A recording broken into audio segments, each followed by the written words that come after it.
Hello students, RPS coaching classes welcomes you all. जैसा कि आप सभी जानते हैं, हमने पैकेज एंड लाइब्रेरी का थ्योरेटिकल पोर्शन ऑलमोस्ट कवर कर लिया है। अब बात आती है प्रैक्टिकल इम्प्लीमेंटेशन की। वो बहुत ही ज़रूरी है आपके सब्जेक्ट के लिहाज से। तो अब मैं आपको सारी चीज़ें प्रैक्टिकली करके दिखाऊंगा, जिससे कि सारे डाउट्स आपके क्लियर हो जाएं। तो नाउ स्टार्ट करते हैं। लाइक करें, सब्सक्राइब करें और हाँ, बेल आइकन दबाना ना भूलें। Start practical implementation of it. तो सबसे पहले हम करते हैं इंपोर्ट मॉड्यूल। कैसे हम डिफरेंट डिफरेंट पैकेजेस को, डिफरेंट डिफरेंट लाइब्रेरी को इंपोर्ट कर सकते हैं। तो मैं लिखता हूँ सबसे पहले इंपोर्ट मैथ। अब देखिए, इंपोर्ट मैथ लिखा, दैट मीन्स मैथ के जितने भी फंक्शंस हैं वो सारे हमने इंपोर्ट कर लिए। अब इसको हम यूज कैसे कर सकते हैं? सपोज हमें पाई की वैल्यू फाइंड करनी है, तो हम लिखेंगे मैथ, ये नाम हो गया मॉड्यूल का, क्योंकि हम इसको इंपोर्ट कर चुके हैं। अब हम डॉट ऑपरेटर यूज करेंगे। हमने डॉट ऑपरेटर यूज किया और पाई लिख दीजिए। तो ये क्या रिटर्न करेगा? आपको पाई की वैल्यू रिटर्न कर देगा। ये देखिए, ऐसे ही एक और फंक्शन होता है SQRT, जो आपको स्क्वायर रूट जो है नंबर का वो रिटर्न करता है। तो वो भी हम यूज कर सकते हैं, मैथ डॉट SQRT, और यहाँ हमने लिख दिया 16। आंसर क्या आएगा? You know well, it will be 4। तो यहाँ आउटपुट आ गया 4 और ये फ्लोट वैल्यू रिटर्न करेगा। तो इस तरह से हमने क्या किया, इंपोर्ट किया मैथ को, जिसके इसके अंदर जितने भी फंक्शंस थे मैथ के वो सारे। नेक्स्ट जो है, अब कैसे हमें अगर पर्टिकुलर कोई फंक्शन इंपोर्ट करना है, यानी हमें सपोज कीजिए, अभी तक हमने क्या किया, हमने इंपोर्ट किया मैथ को और मैथ के अंदर जितनी फंक्शन थे हमने उसको यूज कर लिया।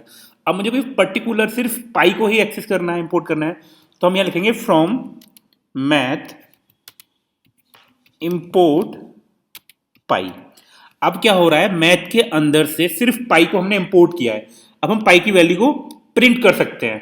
तो यहां पर हमें डॉट ऑपरेटर का यूज नहीं करना पड़ेगा। यहां हम यूज करेंगे सिर्फ प्रिंट, और पाई की वैल्यू को हम प्रिंट कर देंगे। ये देखिए, मैंने प्रिंट किया। अब देखिए, ये फंक्शन प्रिंट हो गया, पाई की वैल्यू प्रिंट हो गई। अब देखिए, मैंने यहां सिर्फ पाई को इंपोर्ट किया है। अब मैं कोशिश करता हूं SQRT को यूज करने की। अगर मैं SQRT यूज करूंगा तो ये यहां पे एरर देगा। चलिए चेक कर लेते हैं, मैथ डॉट SQRT, और यहाँ मैंने कोई वैल्यू लिखी, मैंने लिख दिया यहाँ पर, आपका लिख दिया यहाँ पे मैंने 16। एंटर करते हैं और ये देखिए, इसने एरर दे दिया, क्योंकि अब ये इसको आइडेंटिफाई ही नहीं करेगा, क्योंकि हमने यहाँ से सिर्फ पाई को इंपोर्ट किया। अब मैं यहाँ लिखता हूँ फ्रॉम मैथ इंपोर्ट SQRT। अब इसने क्या किया, SQRT को भी इंपोर्ट कर लिया।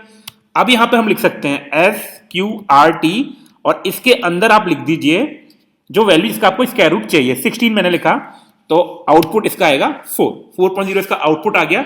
इस तरह से हम एक पर्टिकुलर ऑब्जेक्ट को भी इंपोर्ट कर सकते हैं एक लाइब्रेरी के अंदर से। एक और फंक्शन है पाव। PWR का नाम सुना होगा शायद आपने। POW क्या होता है? पावर। ये पावर जो रेज करके हम उसकी वैल्यू फाइंड करनी है, वो हम कर सकते हैं। तो वो कैसे करेंगे वो मैं आपको दिखाता हूं। फ्रॉम मैथ इंपोर्ट POW, ये पावर फंक्शन हो गया, दैट इट गिव्स पावर। अब मैंने यहां लिखा POW। अब यहां पहले जो मैं लिखूंगा, सपोज मैंने ये लिखा 4, तो ये तो हो गया नंबर। इसके बाद जो मैं लिखूंगा वो इसकी पावर होगी। मैंने 2 लिखा, दैट मीन्स 4 की पावर 2। एंटर किया, आंसर आ गया 16। इस तरह से हमने यहां पावर फंक्शन यूज किया। तो इस तरह से हम देख सकते हैं कैसे हमने यहां पर सिंगल सिंगल ऑब्जेक्ट को हमने इंपोर्ट किया, और एक बार हमने पूरे मैथ्स को इंपोर्ट किया, उसके बाद फंक्शंस को यूज किया। अब हम मल्टीपल ऑब्जेक्ट्स को कैसे कर सकते हैं एक्सेस इंपोर्ट? तो यहां से देखिए, फ्रॉम मैथ इंपोर्ट, हमने इंपोर्ट किया पाई, कॉमा से सेपरेट करेंगे, और SQRT। अब हमने इन दोनों को इंपोर्ट कर लिया, दैट मीन अब इनको हम यूज कर सकते हैं। तो मैं यहां प्रिंट कर रहा हूं, प्रिंट पाई की वैल्यू प्रिंट कर दे और SQRT निकाल दे 64 का। ठीक है, अब ये मैंने एंटर किया, ये आउटपुट आ गया। देखिए 3145 प्रिंट की पाई की वैल्यू, इसके बाद 64 का स्क्वायर रूट इसने नहीं निकाला। तो इसको हम दोबारा लिखते हैं। ये एक्चुअली ये 8.0, देखिए ये पाई की जो वैल्यू है निकाली है इसने। यहाँ देखिए थोड़ा सा कंफ्यूजन है, because space is not there. तो यहाँ से देखिए 3.14159265 ये लिखा हुआ है, आप देख सकते हैं। तो 3 ये डेसिमल तक हम 2 पॉइंट के बाद लेते हैं वैल्यू, बट इसने पूरा दिखाया हुआ है आगे तक। इसके बाद 64 का जो आपका वो आया है स्क्वायर रूट, वो 8 होता है। एक काम करता हूँ, मैं इसको दोबारा लिखता हूँ, इससे ना आपको समझ में आएगा। ये मैंने यहाँ से कॉपी किया इसको, यहाँ पे हमने कुछ स्पेस नहीं लिखा, मैं यहाँ लिख देता हूँ। ये यहाँ पे मैंने लिखा स्क्वायर रूट। अब क्या ये परफेक्टली विजिबल होगा और आपको समझ आएगा। तो मैं यहाँ से एंटर करता हूँ। अब ये देखिएगा, अब ये क्लियर है, यानी ये निकल के आई वैल्यू पाई की और ये स्क्वायर रूट आ गया 64 का 8। तो इस तरह से हम समझ सकते हैं। तो उम्मीद है समझ में आ रहा होगा। अब इसके बाद हम यूज करते हैं रेंडम मॉड्यूल। अब बेटा हम लोग करते हैं रेंडम मॉड्यूल, जैसे मैंने आपने बताया। तो सबसे पहले हम यूज करेंगे रेंडम फंक्शन। अगर हम बात करते हैं सिंपल रेंडम फंक्शन की, तो ये क्या करता है, ये रिटर्न करता है आपको 0 और 1 के बीच में वैल्यू। 0 और 1 के बीच में कोई भी फ्लोटिंग पॉइंट वैल्यू रिटर्न करेगा जो कि 0 और 1 के बीच में होगी, और जितनी बार आप इसको एग्जीक्यूट करोगे हर बार एक नई वैल्यू होगी, यानी रेंडमली जनरेट करेगा। तो सबसे पहले हमें इंपोर्ट करना है रेंडम मॉड्यूल। तो हमने किया इंपोर्ट रेंडम, देन प्रिंट करना है हमें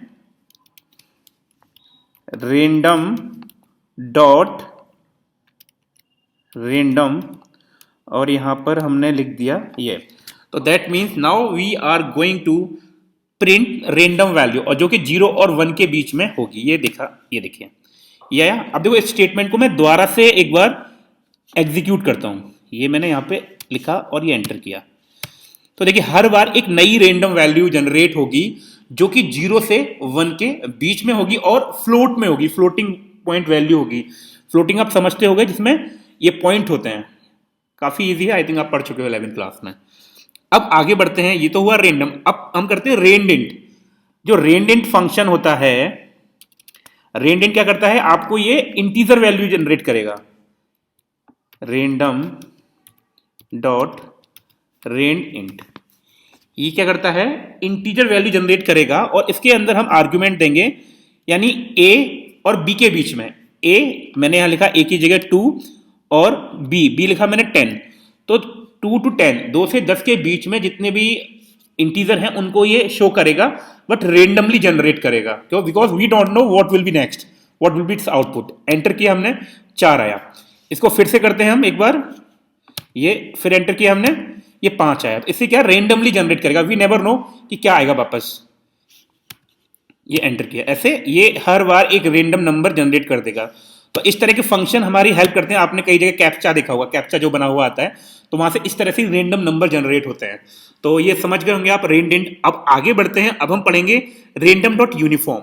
रेंड इंट क्या कर रहा था, ये आपको इंटीजर वैल्यू दे रहा था। अब रेंडम डॉट यूनिफॉर्म होगा, ये आपको क्या देगा, एक फ्लोटिंग पॉइंट वैल्यू देगा। अब हम यहां लिखते हैं random print random dot uniform, और इसके अंदर पैरेंथेसिस के अंदर आप यहां आर्गुमेंट दे सकते हो, स्टार्ट पॉइंट और एंड पॉइंट। तो ये 2 से लेके, मैंने यहां भी लिखा 2 से 10 के बीच में जितने भी रेंडम नंबर हैं, लेकिन यहां क्या है, कंडीशन है ये फ्लोट में वैल्यू रिटर्न करेगा। किसमें? फ्लोट में। एंटर किया, ये देखिए फ्लोट में वैल्यू रिटर्न हुई और हर बार एक नई वैल्यू रिटर्न होगी। मैं यहां फिर से करता हूं, एक बार देख लीजिएगा आप। ये देखिए एंटर किया मैंने, अब ये देखिए यहां पर 8.633 अराउंड आया, यहां 7.922। इस तरह से क्या कर रहा है, रेंडम नंबर जनरेट कर रहा है जो कि फ्लोटिंग पॉइंट होंगे। ये हुआ। अब करते हैं रेंडम डॉट रेंड रेंज। इसमें क्या है, आप स्टार्ट पॉइंट दे सकते हो, स्टॉप दे सकते हो, स्टेप दे सकते हो। तो हमने यहां लिखा print random dot rand range, range. यहां से आप स्टार्ट पॉइंट दे दीजिएगा। मैंने यहां स्टार्ट पॉइंट 2 दिया, इसके बाद स्टॉप पॉइंट दे दिया हमने, यहां पर दे दिया 15, और यहां हमने दे दिया स्टेप दे दिया 2। अब ये देखिए इसे जनरेट किया 8। अब 2 का गैप आएगा, हर बार क्या आएगा, 2 का गैप आएगा। देखिए ये अब देखो रेंडम जनरेट कर रहा है, हो सकता है एक बार में सेम वैल्यू ये रिटर्न कर दे। अब 12 आया, तो हमेशा ये स्टेप लेगा 2 का। ये देखिए फिर 8 आ गया, तो जनरेट कर रहा है रेंडमली। ठीक है, यानी 2 के 4 देखा हमने यहाँ रेंडम नंबर जनरेट किए। अब देखिए जैसे कि मैंने 2 का स्टेप दिया है, तो जो रेंडम नंबर आएंगे क्या आएंगे, 4 आएगा, 6 आएगा, 8 आएगा, 10 आएगा, 12 आएगा, 14 आएगा। 2 के गैप से आप देख लीजिए, इस तरह से ये सारी वैल्यूज इसमें रेंडम वैल्यू आ जाएंगी। तो अब ये क्लियर हुआ। अब हम आगे पढ़ेंगे स्ट्रिंग के बारे में। कुछ स्ट्रिंग के मैंने फंक्शंस बताए थे, उनके बारे में हम पढ़ेंगे और स्टार्ट करेंगे। तो आगे बढ़ते हैं। Let's start string. कुछ मैंने आपको स्ट्रिंग के फंक्शंस कुछ बताए थे जो हम यूज करेंगे, तो अब उनको यूज करते हैं। सबसे पहले हमें ज़रूरत है इंपोर्ट करने की स्ट्रिंग मॉड्यूल को, तो हमने यहाँ इंपोर्ट किया स्ट्रिंग को, इंपोर्ट स्ट्रिंग। देन सबसे पहले मैंने आपको बताया था एस्काई लेटर, तो हम यहाँ लिखते हैं string dot ASCII underscore letters. अब ये क्या करेगा, जितने भी एस्काई लेटर्स हैं उन सबको प्रिंट कर देगा। तो मैंने एंटर किया, अब ये देखिए स्मॉल ए से लेके जेड तक, कैपिटल ए से लेके जेड तक, ये सारे क्या है एस्काई लेटर्स हैं, इनको प्रिंट कर दिया इसने। तो ये फंक्शन का वर्क है। आगे चलते हैं, एक और फंक्शन बताया था मैंने आपको, स्ट्रिंग डॉट डिजिट्स, जितनी भी डिजिट्स हैं उसको ये रिटर्न कर देगा। ये देखिए डिजिट्स आ गई 0 to 9 होती हैं, वो रिटर्न कर दी इसने। अब देखिए string dot ASCII dot underscore upper case, अब जितने भी अपर केस होंगे स्काई के वो आपको शो कर देगा। ये देखिए सारे A to Z सारे अपर केस के जितने भी स्काई वैल्यूज हैं, कैरेक्टर्स हैं, वो आ गए। सो अब सीखते हैं कि हम पैकेज कैसे बनाएंगे। तो सबसे पहले हमने एक फोल्डर बनाया मैथ कैल्क 1 के नाम से, और ये फोल्डर नेम कुछ भी हो सकता है, ये आपके ऊपर डिपेंड करता है। तो मैंने यहाँ पे इस फोल्डर का नाम लिया मैथ कैल्सी 1। अब मैं इसको ओपन करता हूँ। जैसा कि मैंने आपको बताया हुआ था, सबसे पहले हम प्रोग्राम के स्ट्रक्चर, जो आपका पाइथन का प्रोग्राम है, जो पैकेज है, उसका स्ट्रक्चर डिफाइन करोगे। वो हमने डिफाइन किया, ये देखिए मैं दिखा देता हूँ आपको। ये इसके अंदर हमने 1 2 3 4 फंक्शंस लिए हैं जो अलग अलग वर्क करते हैं। ऐड एडिशन करता है, सब सब्ट्रैक्शन करता है, मल्टीप्लाई करता है 2 नंबर्स को, और डिवीजन डिवाइड करता है। ये स्ट्रक्चर लिख दिया, आपको समझ आ गया होगा, C = A + B, C = A - B, A × B, A/B। तो इस तरह से हमने ये स्ट्रक्चर लिख लिया, यानी हमारे इस पैकेज में 4 फंक्शन हैं जो ऐड, सब्ट्रैक्शन, मल्टीप्लाई और डिवीजन कर रहे हैं। ठीक है, अब देखिए इसके साथ ही मैंने आपको बताया था, इसके अंदर ये जो आपका फोल्डर है, जो मैंने फोल्डर बनाया, इसके अंदर एक हम फाइल और लेंगे _init.py नाम से, _init_.py नाम से हम एक ब्लैंक फाइल और लेंगे। और ये फाइल लेना मैंडेटरी है, क्योंकि ये फाइल बताती है, ब्लैंक फाइल कुछ लिखने की जरूरत नहीं है, बस फाइल को सेव करना है आपको _init.py से, _init_.py नाम से सेव करना है सिर्फ। और इसका नाम है हमारा कैल्सी 1, इसका नाम है _init_.py, क्योंकि इसको सेव करना जरूरी इसलिए है ब्लैंक को, क्योंकि इसको देख के ही पाइथन इंटरप्रेटर आइडेंटिफाई करेगा कि ये एक पैकेज है। दैट मींस पैकेज आइडेंटिफिकेशन के लिए ये ब्लैंक फाइल बनाना फोल्डर के अंदर जरूरी है। अब देखिए हमारा फोल्डर रेडी है। अब हमें क्या करना है, इस फोल्डर को करना है कॉपी। ये हमने फोल्डर किया कॉपी। अब हमें क्या करना है, इसको साइड पैकेज फोल्डर में कॉपी करना है। अब आपके मन में क्वेश्चन होगा कि सर ये साइड पैकेज फोल्डर कहाँ मिलेगा?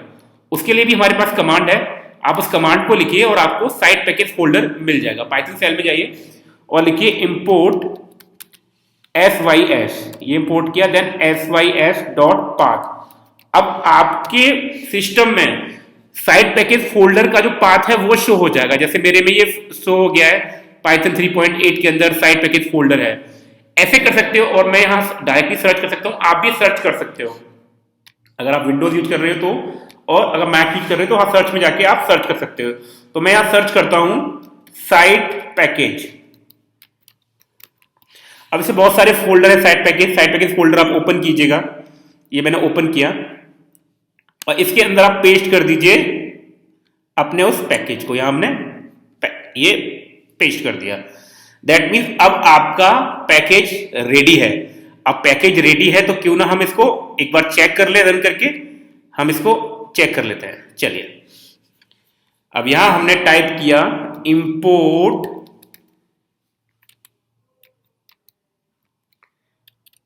क्या नाम था फोल्डर का, मैथ्स कैल्सी 1। ठीक है, ये हमने इसको इंपोर्ट किया, एंटर मारिए। अब क्या करना है, इंपोर्ट इसके साथ ही मैथ्स कैल्क 1 के अंदर कौन सा प्रोग्राम है, कैल्सी 1 प्रोग्राम है उसके अंदर, जिसको हमें एक्सेस करना है। ये हुआ। अब इसके अलावा अब हमें इसके अंदर कौन सा फंक्शन कॉल करना है वो देखिए। हमने कॉल किया मैथ्स कैल्सी 1.add, हम उसके ऐड को कॉल कर लेते हैं। अब ऐड को मैंने यहां कर लिया, एक मिनट रुकिए, जैसे कैल्क 1 है, 1 किसके अंदर है, इसके अंदर कौन सा सिस्टम है हमारा, इसके अंदर है हमारा कैल्क 1 प्रोग्राम डॉट ऐड। अब ये ऐड आ गया, that means maths Calc 1 folder के अंदर कैल्क 1 में ऐड फंक्शन, इसको हम अब यहाँ आर्ग्यूमेंट दे देते हैं 4,5, तो इसको ऐड करके आंसर आना चाहिए 9, तो ये 9 आंसर आ गया। इस तरीके से हम और भी यूज कर सकते हैं जो इसमें हमने यूज किए हुए हैं, जैसे कि हमने सब्ट्रैक्शन भी यूज किया हुआ है। अब मैं यहाँ कर देता हूँ 6, यहाँ 7 कर देता हूँ, और यहाँ हम एक्सेस कर लेते हैं सब SUB को, SUB, और ये सब्ट्रैक्ट एंटर किया, ये सब्ट्रैक्ट होके आ गया। इस तरह से हम कर सकते हैं। इसके अलावा एक और चीज, ये स्टेटमेंट मैंने इंपोर्ट मैथ्स कैल्क 1 यानी 2 स्टेटमेंट लिखी है इंपोर्ट की, तो आप डायरेक्टली इस पहली को स्किप कर सकते हो, डायरेक्टली आप ऐसे भी लिख सकते हो import math Calc 1 dot Calc 1। अब इसके अंदर और भी प्रोग्राम है, अगर कैल्क 1 के अंदर भी कोई और प्रोग्राम है या मैथ कैल्क 1 फोल्डर के अंदर एक और सब फोल्डर है, उसको भी आप ऐसे लिखोगे import math Calc 1 dot folder name, folder के अंदर जो प्रोग्राम है उसका नेम, इस तरह से आप एक्सेस करोगे। तो इस तरीके से हम पाइथन में पैकेज बना सकते हैं। उम्मीद करता हूं आपको समझ में आया होगा। एक बार प्लीज खुद से करके देखिए, चीजें बहुत आसान है, बस ध्यान से देखने की जरूरत है। और प्लीज चैनल को सब्सक्राइब करना ना भूलें, लाइक करना ना भूलें। Thank you.